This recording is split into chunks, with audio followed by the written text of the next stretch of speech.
Hey everybody, and welcome to another episode of Birds on a Blue Note. Got my buddy RJ on here tonight. How you doing, bud? Pretty good. How are you? Could have been better, obviously, but it is what it is. We are here to recap that Red series, rounding out that homestand for the month of June, and started off pretty ugly. Game one, we had Miles on the mound, and though he has been sharp the past couple of months, this was, you know, seesawing back to the other old Miles. This is the miles we kind of been expecting for a while, kind of waiting on the other shoe to drop for a little bit. You Yeah, don't want him to not be good, but like it doesn't surprise you when he has a start like this either, even though he has been good lately, and it kind of it stinks. He throws too many over the middle. So he does, and they tagged him for runs in every single inning that he was in there. So not productive start at all, and offense didn't really help him out at all either. I mean, the only offense we really got during the game was Nolan's Arenado shot. Obviously, good to see him get one out in the game, but not really fishing for much positives in this one because there really aren't any there.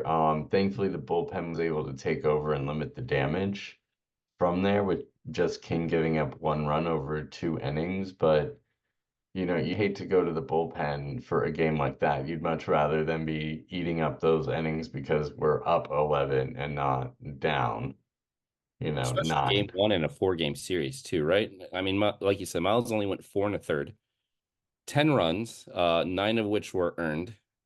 So I'm not going to try to math that ERA in my head. It's not good. It's a big number.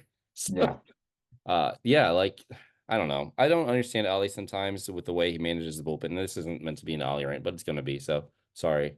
Um, we've seen him pull guys early when they're dominating, and we've seen him pull guys early when they have nothing. Game one of a four-game set, like I said, like if you're losing by that much, the game's kind of already over anyway. Let him get killed, I guess. That way we're not eating almost five innings of our bullpen game one. I Well, don't really so understand here's the it. thing. He did leave him in. That was 94 pitches in 4.1 innings. Man, that's That- just I don't know.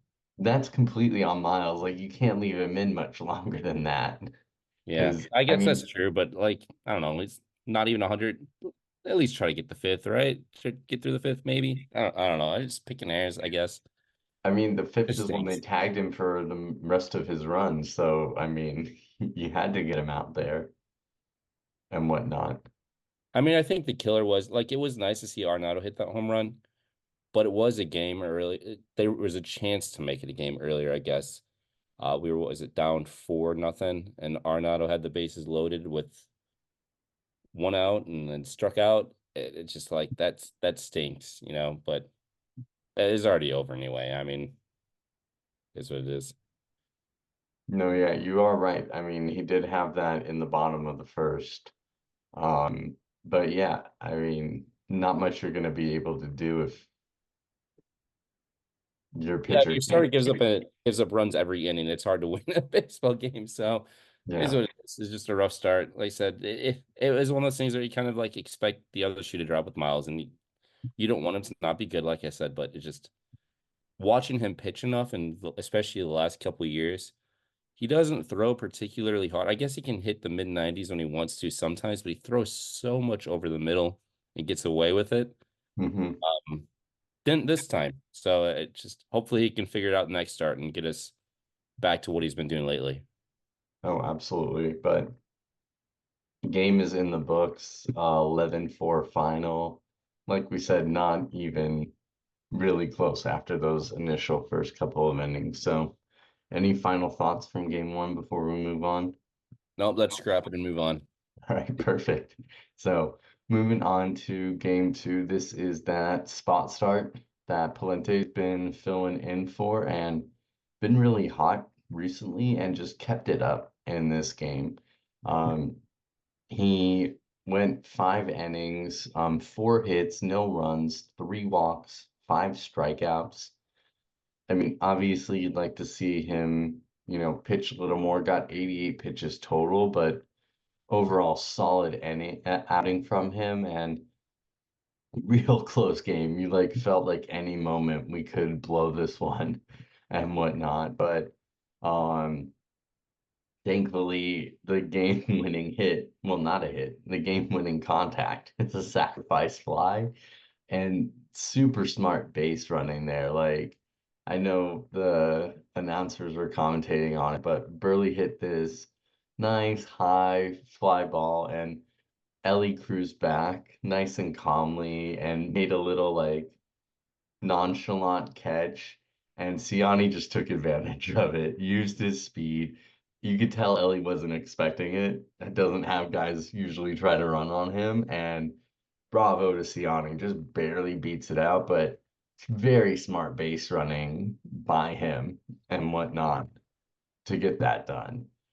Yeah, Technically they charge Ellie with an error, although like if that's any other shortstop, I don't know if it's even that close other than win, you know? yeah, and it was funny because I think Jeff Jones put out a tweet saying that was the only game in the history of MLB that ended 1-0 on a sac fly to the shortstop. 9 inning game that is, because I think he said it happened in a 7 inning game. Um, I yeah, mean, just period. Just it's period. Watching baseball for a very long time, watching many of the classics, you never see like a sac fly to the shortstop unless they're usually running like into foul territory for one of those fly balls that get towards the stands and whatnot, because obviously they're off balance and everything. But like again, smart base running by Siani. He knew he had the speed, knew that Ellie was obviously going back kind of carelessly and not expecting him to do that. So, you know, it is literally those things that win games, and this was an example of it, you know. This could have easily gone extras if it isn't for Siani and Burley making contact. Again, we have had so many guys strike out this year with men on third. This is the perfect example of why you just make contact. You never know what's going to happen. You don't always need to get a hit. Contact. Things happen when you put the ball in play. And again, prime example of it here. But other than that, no real solid highlights on the offensive side, obviously. On the pitching side, beautiful game by the bullpen. Hold after hold after hold from Fernandez. Good to see JoJo get back out there with a nice scoreless .2 on there, but Kit fills in and then Helsley with his 29th save as well. I'll kick it over to you, RJ, for your thoughts. yeah. I mean, there's not much to talk about with this game. Like I said, one run between both teams and it wasn't a sac fly to the shortstop. So, I do want to like talk about Ellie a little bit and how that was a pretty boneheaded play. I know he's still young and it's his second year and he's exciting and the media loves him and they love to talk about him. But that's the center fielder's ball all the way. And that was smart on Ciani to run on him like that too, because if the shortstop's running towards the outfield to catch it, which he was, he's backing up towards the outfield, which he shouldn't have done. I feel like if the center fielder runs and catches it with momentum going towards home, Ciani probably doesn't even try. So he just took advantage of a dumb situation that Ellie put himself in. I know he's got this great rocket arm, but it's hard to throw people out when you're backpedaling, right? So like, good on Ciani. Maybe Ellie will learn from that. I hope he doesn't because we want to beat him every time. We want him to make boneheaded mistakes like that. Uh, yeah, bullpen shut it down. Fernandez has been super impressive. We don't talk enough about him. I feel like he's been pretty, for the most part, pretty lights out. But yeah, then you had Helsley with his 29th save. We have number one and number two in the NL in holds and Kit and Romero. So they've been kind of teeter-tottering lately, but they look better this series, which is a good sign moving forward. You just hope to get more from the offense, right? Like we win all these close games and we lose in blowouts. It's stressful. We can't seem to win by a lot ever. No. With exception to like the rare occurrence we win by more than three, but most of our wins on the season, most of the games in general are decided by 3 runs or less. So hope you take your heart medicine, I guess. 1-0 in the ninth has never been feel good with Helsley out there. As good as he's been, it never feels good. No, So it does not. that's it. That's all I got. There's not much to talk about with this game. No, really isn't much more to bring up here. So with that, we'll move into game three here and had Sonny on the mound. So, I mean, honestly, I was hopeful this was going to be a good game, but this was one of those ones where Sonny ends up getting tagged out, not fully his fault. There were chances to get this game, and keep it close in the fifth, but Nato doesn't cleanly field that ball, and instead of an easy double play turn, end up adding a few more runs for a total of, I believe, six in that inning in the fifth, and weren't able to recover from that at all. Lone real offense we got were, a few hits here and there. Goldie got a home run himself, but other than that, a total of, you know, four runs for us only again, while the Reds put up nine. So it's just this teeter-totter. And like the Central is very tough this year. You don't expect the Reds to just lie down and, call it quits right now. But you don't like to see us getting blown out in the games that we're losing against these divisional opponents. To your point, like you said, I mean, we're already at minus 40 run differential. So the games we're winning close games, but we're losing so many blowouts here, which at the end of the day, I mean, on the scorecard and whatnot, it all counts as one game. You Win could lose. loss is what matters, right? So Yeah. I mean, yeah, it's weird. one loss. It's how you bounce back ultimately, but you like hate to have these morally deflating games as a fan where you're like, all right, it's the third or the fourth. It seems like they're already out of this by Over. now. Game. Wave the flag, right? It's yeah, Like I yeah. know they're still playing, but it's the fifth, but I want to go grab a beer and turn off the game for a There little was a bit. bright spot though. Graceffo got his major league debut. Mhm. He's fun to watch pitch too. He's got kind of like that old style like pitching motion, right? Over the head, over like super dramatic. 4 1/3, only gave up the 1 run, so he came in for cleanup duty and he did pretty well. Um, Yeah. Siani had an RBI. He's been hitting, I think he's been like over 300 for like the past 2 weeks or something like that. So he's been productive out of the 9 hole. That's a good question. Is like when, if Edman ever comes back, are we really going to pull Siani, who's arguably the best defensive center fielder in baseball right now and hits well enough for a 9 spot with that plus speed? He's the reason we won the game before because of his speed. So like, do you start Edman over him, or do you just be like, hey man, Edman, you're going to be the super utility, just filling in here, there, wherever, and we're going to keep Siani in center, which I think you should do. But knowing the Cardinals, sometimes it doesn't make sense with their decisions. We did DH Wilson Contreras and stop making him a catcher at one point in last season, so these things do happen. Um, that's a discussion I guess we can have at the end too, though. So like Graceffo, he looked fun. This is a guy I used to be really high on. At one point he was our number 2 pitching prospect in the minors. He got passed up by a lot of our younger pitchers. He's getting older for where he was in the minors too, but he's fun to watch pitch, and I'm glad that he impressed in his debut.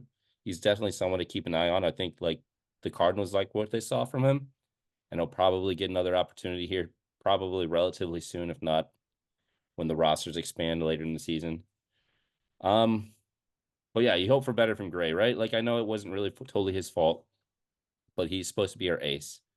He's also got to be able to pitch out of that trouble. He can't just keep saying, "Whoa, the defense." Like, yeah, well, there was one error, which sucks. But if you're an ace, that's when you really got to bear down and just kind of fight through it, right, and limit the damage. And that didn't happen. So Yeah. hopefully his next start he does, right? Like we just say, like hopefully it works out next time. Not much positive to talk about other than Graceffo, I feel like. No, not really, but I mean those innings that he ended up eating were really important for the following game and Oh, whatnot. But huge. Yeah, four and a third. Like he pitched the same number of innings as Gray. yeah, So and yeah, saved our bullpen and whatnot, which we needed them to take a break. So yes. came in, Yeah. did his job, only gave up 1 run. Very effective debut for him, as you mentioned, and whatnot. So we'll see what comes of his career now that he's officially been called up and that clock is ticking for him. But good to have him there as another option. Obviously they did send him back down, right? Just for right He did. now, Mhm. because he's pitching. He pitched 4 innings, so he's not going to be able to go for a few days anyway. So might as well send him down, keep that roster spot open for Cat's trying to somebody walk else. from the camera. Sorry. Can he move? Come on. Oh, kitty. All right, so heading into the final game, I mean, it's just crazy how the Reds are able to put up so many runs on us one game and the next we're able to shut them out. Our run scoring stayed pretty consistent this series, but like they were real hit or miss and whatnot. And Lynn just took advantage of him being on. Um, Officially hit 1,000 strikeouts as a Cardinal. Congratulations. Big achievement there. But I mean, he was in control. 6 innings, 2 hits, 1 walk, 6 strikeouts, no earned runs at all. I mean, good old-fashioned Linigan, which was nice, and got a little bit of support from the offense with Burley having that RBI single in the bottom of the fifth, and Lynn having that RBI double in the bottom of the sixth. But yeah, bullpen took over from there. No damage. Helsley gets his 30th save, coming only the second Cardinals pitcher in history to have 30 saves at the midway point of the season. 30 straight too. It's just funny because he blew his very first one of the season, and you're like, oh man, here we go. And he converts the next 30. Um, another note on Lynn too. 1,000 strikeouts. Only the sixth Cardinal starter to do that, so it's a pretty exclusive club. Mhm. I think he needs like 92 more to pass Carpenter, I think it was. Uh, I have to look it up. It's pretty close. But yeah, the bullpen did their job too. Kit Romero Helsley, our three-headed monster, three-headed dragon at the back end of the bullpen. Hold, save. Pretty cool. I mean, again, not much offense. We won both the games that we won by combined 3 runs and lost the two that we lost by combined, was it 12 runs. So it's a -9 on the series and it's a split. So baseball. Yeah, it's just funny how that works out, right? So like back to three up, three above 500 on the season. And the Rockies walked off the Brewers today. So we gained a half game on our off day, which doesn't happen very often. It seems like the Brewers just keep winning and winning and winning. It makes no sense to me how they're this good. They should be worse than last season. So they're kind of pissing me off at this point. I don't really Long have this season. game, right? Like, Long season, yeah, RJ. long season. Yeah, we'll see. Um, Positives, I guess. Should we do positives or negatives first on the series? Now let's do the few positives. Let's do a few positives. Um, I got one for you. So the relief pitching, the relievers on the series, 16 innings, 2.25 ERA, 2.16 FIP. So they actually could have been even better. 2 saves, 2 holds, gave up 0 home runs. Um, they did their job, right? Like if the bullpen wasn't locked down like it was that series, we'll probably get swept, which you don't want to happen against Reds because they're a division rival and that would stink, right? Like we would be back under 500 again. So or close, yeah, close to it. Uh Starting pitching is what really kind of let us down. Outside of I guess Lynn and Palante, well, the two guys we really wanted to pitch well, Gray and Michaelis, we kind of expected to be better. Most of it is on them because obviously Lynn and Palante gave up no runs. But as a Hmm. total, out of 36 innings total that series, they only pitched 20. Um, 5.4 ERA, 3.21 FIP, 4.26 Sierra. 2-2. They got a decision each game. Um, you expect more innings. You expect better ERA than 5.4. Offense didn't do much. 206 average on the series. 250 BABIP. So we did hit some bad luck to kind of put into perspective. The BABIP on the season for us is almost at 300. So we did hit into some tough luck, but it's gonna happen like that sometimes. Still need more. What we had one, two home runs on the series in 4 games. Not good enough. Not enough power. I don't know. The rest of the notes I have are like on players for like the last 15 games, not so much just the series. Just total. There wasn't much offense. So like there's not much to talk about with it.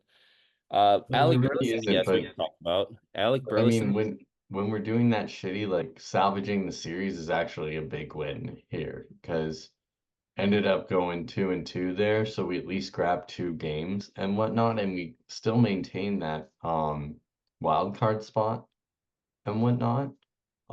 Half game back of the Padres now for that fifth one, but we have a game and a half lead on the Mets, who are the next closest, and starting to get a little bit of separation. So, as much as we had to claw and scratch for the games that we did win, we do come away with 2 there, and overall a good month of June, ultimately bouncing back from a lot of this stuff. Yeah, we got some June demons as a club these past few years. Yeah. So why don't you cover some of the notes from the last 15 games then, since we're talking about June as well. Sure. I did want to point out Alec Burleson. He had a terrible series. He went 1 for 19. Um, but he did have the game-winning RBI in the one game with the flyout. But even going 1 for 19 against the Reds and 4 games, out of the last 15, he still got a 296, 333, 537 slash line. OPS at 870, 142 WRC plus. 3 home runs, 12 runs, 14 RBIs. Only struck out in 14.8% of his plate appearances. And that's with the 1 for 19 against the Reds. It's gonna happen. Like gonna have these little slides from time to time. You're gonna need the other guys to pick it up. Hmm. Which unfortunately they did not do enough of, but it's gonna happen. Like Nolan Arenado, like as much as he struggled his last 15 games, he's hit over 300. He's got a 304, 333, 411 slash line. 411 is really low though. That's the issue is the slug. He's hit 1 home run in his last 15 games, 4 RBIs. This is a guy who's consistently in the middle of your lineup. He's been dropped the last few games, down to the fifth, sixth spot, but still, that's not enough power for him. You hope he bounces back. I kind of wanted to bring this up because there's been some talk about like him having some like lingering things going on.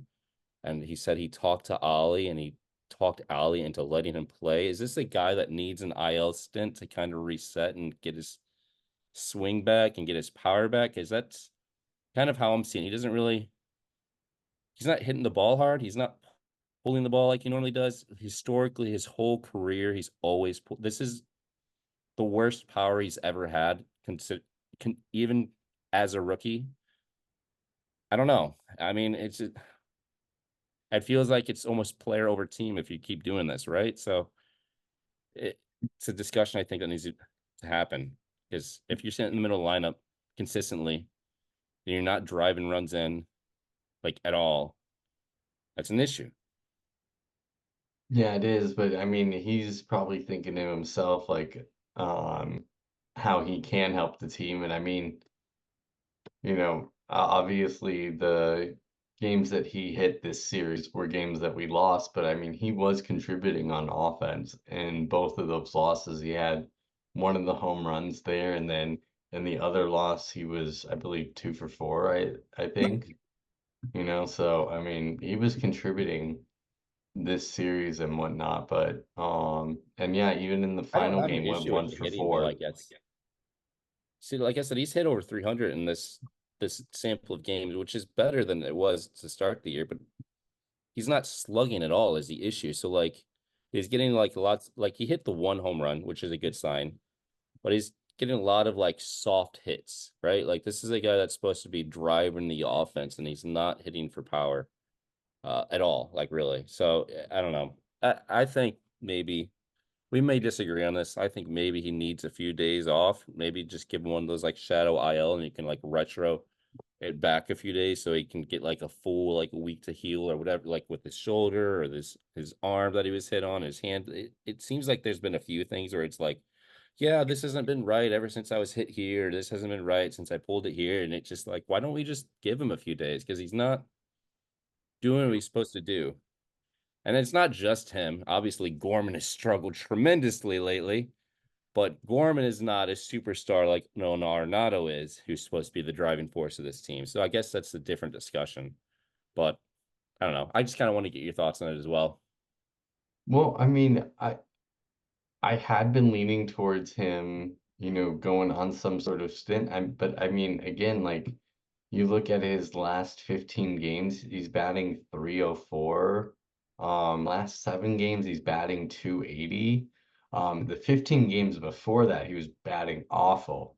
But like recently, like the last 2 weeks, he's been making contact. He's been driving in runs. I mean, like you said, it's still a softer contact most of the time, but I think he's at this point finally working through what it is. So I don't know how helpful throwing him on that stint now is. I think the time to do it would have been a month ago when he was really, or at the beginning of June when he was really struggling. But like, I mean, it's hard to do right now when you're struggling for offense. Like you said, our 2 wins, we scored 3 runs combined, and then we scored 4 runs in each of the losses. So, I mean, you really can't take his offense and his bat out of the lineup right now for a full series like that because we just don't have enough hot guys that are hot to replace that You production. tell me you don't want to play Brandon Crawford at third for like the next 10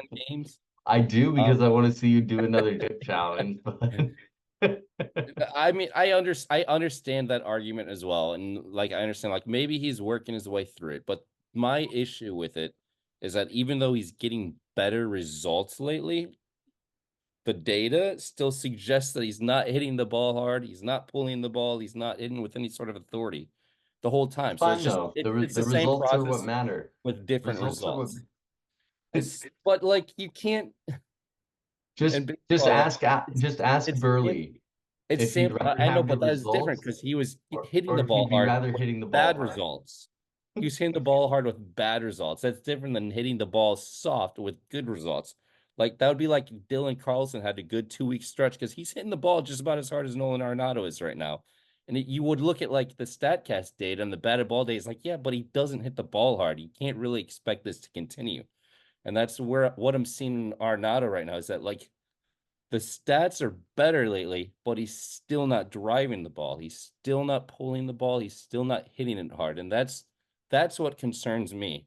Because that tells me like because he's historically a fantastic pull hitter and he's not doing that. So that tells me there's something lingering going on or just he regressed tremendously in a year. And I No, of don't course. think he And did. again, I'm not denying that, but you can't pull him out now when you're not getting offense. And you can't pull, it sends the wrong message to the team taking the guy that's hovering around 300 for the last, half a 15 month. games. Yeah. No, I know. I have the numbers here too. It's just for the long term of the season, I don't know. I feel like it might be better to give him that time though to get But better. but he as the player has to want to do that. Otherwise, it sends the wrong message to the team. You as the manager cannot pull him now. I'm mad at Ollie for not doing it at the beginning of the month when you could have logically been like, hey man, you're batting, close to 200 right now. Like clearly you're not getting around, but again, the last half month that's not been the case at all. So, There is a you know, solution though. You could give him just a few days when Nuke comes back and play Donovan at third because Donovan in his last 15, 333, 377, 544, again, 921. Yes, like he has to be you willing to can give him a take few that. days without putting him on the IL just to get better. I mean, because like you need this guy. You're gonna need him for the stretch run. You're gonna need him to be himself to help drive this offense. We can't keep winning games by 1-0, 2-0. It's just it doesn't work out like that in baseball, like for a whole season. It's tough to do. I don't I know. just think Ollie's too much of a friendly guy to the players to have that type of tough conversation with these Unless it's guys. Tyler O'Neill. Because, I mean, well, but Tyler wasn't a superstar. No. I don't think Ollie has that. I'm pretty sure Nato's older and a lot more, you know, accomplished as a player than Oh, Ollie. 100%. And I 100%. don't think Ollie wants to rub his stars the wrong way. I mean, you hear all the interviews, guys say he's a great guy in the clubhouse, but the question is he a coach or is he your friend? Because if he's your friend in the clubhouse, that leads to these sorts of things where you can't have that genuine conversation. I mean, I even think of Major League where they call it, Charlie Sheen's character, and he just starts giving him shit to rile him up and get him laser focused on what he needs to do and everything, Yeah, and you you're know? never going to get the most out of a player either, too, if you don't push them, right? So it's just, I don't know. I wanted to talk about it because I think it's worth talking about, and I think, and on my end, I'd rather take the L for like the next week-ish with Nolan Arenado if that means in the long run or in the back end of the season he's better. That Again, doesn't he guarantee it doesn't guarantee he's better. I just think he needs a reset, and I think he needs like a few days just off to just refocus I and don't disagree. whatever. But again, he has to choose to do that now. He doesn't And have to. It just I don't know. I understand the messaging with it. It's I don't know. you can sit him for a game. You can't sit him for a whole set of games unless he's like, hey, I need to do this and whatnot. Well, that's why I said Um, we could retroactive that Phantom IL thing too. Like it's because it's happened. It happens in baseball. You know, you get those phantom injuries. So, yeah, oh, well, it's his hand flared back up after the hit by pitch 2 weeks later. well, anyway, so moving on, upcoming on the schedule to kick off the month of July, we have this 4th of July series. We're on the road right now, starting off in Pittsburgh for 3 games. And then on the 5th, we go for 4 out to the Nationals over in Washington and whatnot. So just missed a 4th of July in Washington, which I think it would have been fun to get those fireworks and everything, but real important road series for us here. Especially these Pirates games. We can pretty much, shut the door on the Pirates if we can take a sweep of this series and whatnot. Yeah, I But mean, we got to beat the teams we're supposed to beat, right? If we've mhm. been doing that the whole season, we'd be in a much better space right now. We seem to play the competition quite a bit, which can be fun baseball if you're not a diehard of the team and you just kind of watch them from the outside. Oh, like, oh, that's an entertaining season, right? Not for me. It's stressful. Like, why are we losing to the Reds and the Rockies and the White Sox? I don't get it. But then we beat the Braves and sweep the Orioles. Uh, baseball, right? So, Yep, baseball. um, I don't know. Do you want to talk any of the trade deadline stuff, or do you want to wrap it up for today? Now let's wrap it up because we can pretty much make a full episode out of the trade deadline, and we've been going on for almost 40 minutes about this wonderful series with the Reds. So let's let these Yeah. nice people get some rest and relaxation before that Pirates series All right. and Well, you guys whatnot. have that to look forward to in the next couple weeks, so that'll be fun. Yep. Well, thanks for joining us, everybody, for another recap episode. We will see you after the Pirates series. Blues fans, be on the lookout. We are going to be dropping a recap of the draft as well, sometime within the next week. But yeah, thanks for joining us and have a great rest of the night. Take care, everybody.